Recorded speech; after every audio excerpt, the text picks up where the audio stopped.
Boss Scroll, Castle Support Layout. I've got to get this back to OG.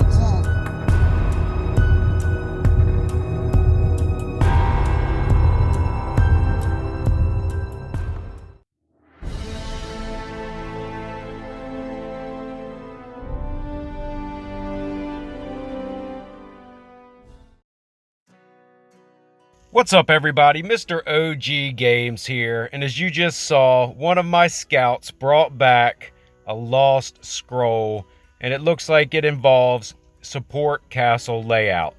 So I wanted to check this out and share it with you guys.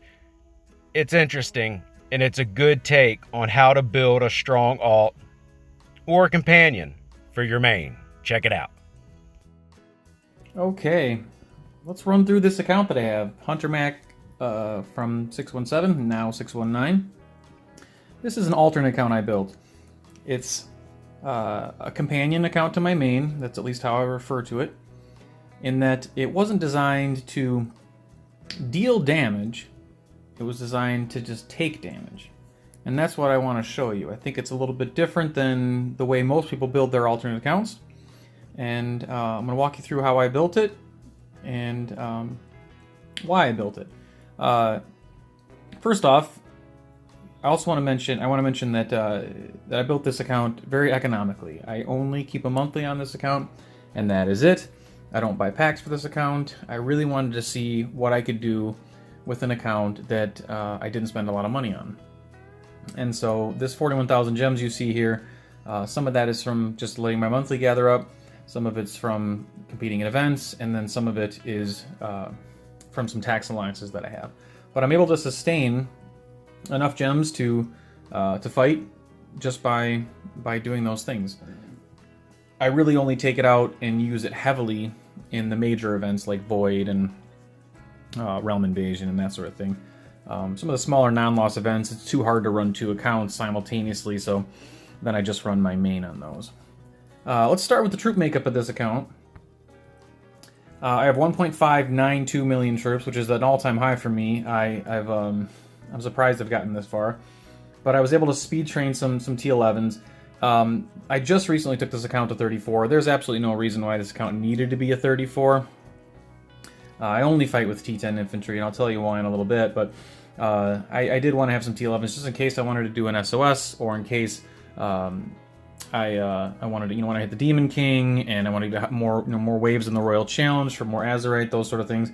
So I sped trained a bunch of T11s there. But of my 1.6 million troops, I have 630,000 T10 infantry, and that's in constant flux, that number, because I lose lots of them, and then I train them back non-stop, and then I lose lots of them again. Same thing with the cavalry, 370,000 cavalry. So the account is mostly frontline based. I do have maxed angels on this account as well, T10 angels on this account. Now let me take you over to the typical March setup that I use. You can see here, this is a basic preset for me. So I keep 110,000 infantry, 44,000 cavalry, and then all of my angels, and that's it. That's the maxed March. Sometimes I send more infantry than cavalry, depending on the event. But I almost always send all my angels with.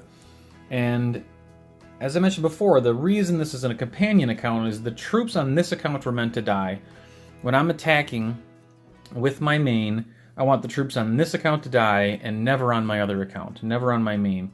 And so the angels serve that function as well. If for some reason that front line falls, those T10 angels will die before my T11 angels die, allowing me the chance to get out with all my angels on my main account. So that's very important as well. And yes, it takes a long time to train them back, but I try to avoid hitting into people where I'm going to lose any angels. And if I do see my front line going down, I usually try to retreat as fast as possible from both accounts. Okay, so that's typical March makeup. Let's go take a look at the gear that I run and the beast skills that I run. Let's start with the beast here. This is my setup. It's a level 20 beast. I have the steel skin with reduced damage from archers, reduced damage from mages, and then life source, which gives you an HP boost. Artifacts: Goosely, reduced damage from mages. The feather dress, reduced damage from archers and infantry HP. The Chuko no at 3 stars gives you infantry HP. I do run this as an archer account, as you saw.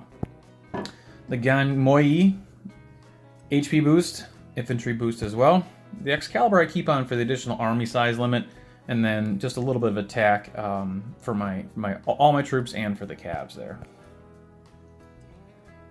I have done a great deal of the Mystic. At 33 it was maxed, and that's ultimately the reason I took it to 34, because I want to do more of this research. You know, I get an additional 10% infantry HP, and then the wonderful dodge skill at 8.5%. I did do the angels, some angel research as well, but I'm going to take this to 4 and continue to do the exhilaration and the dodge to higher levels, because again, it makes my troops more durable and allows them to take more damage. Here's my gear. The right side is really what matters, but in a typical archer setup, you'd run this blessing belt, which has infantry HP.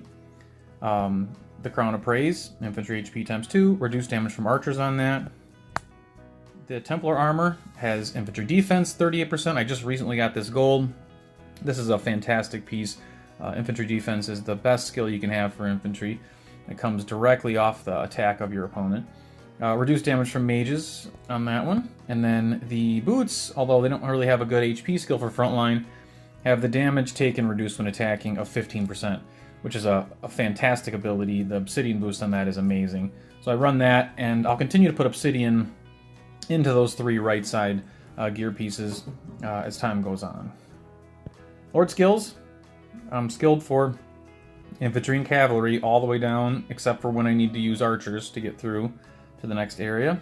Infantry, cavalry, some archers, infantry defense, and then cavalry defense on the right side here will be what I focus on next until that's maxed, and then I'll continue to kind of push down and maybe put some points into the angels if I get that high in Lord level.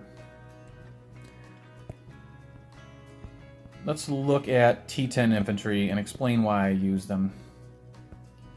T10 infantry have a passive debuff of against mages of 25%, which is fantastic. That debuff, along with all the other debuffs I've showed you, which I'll go over here right now.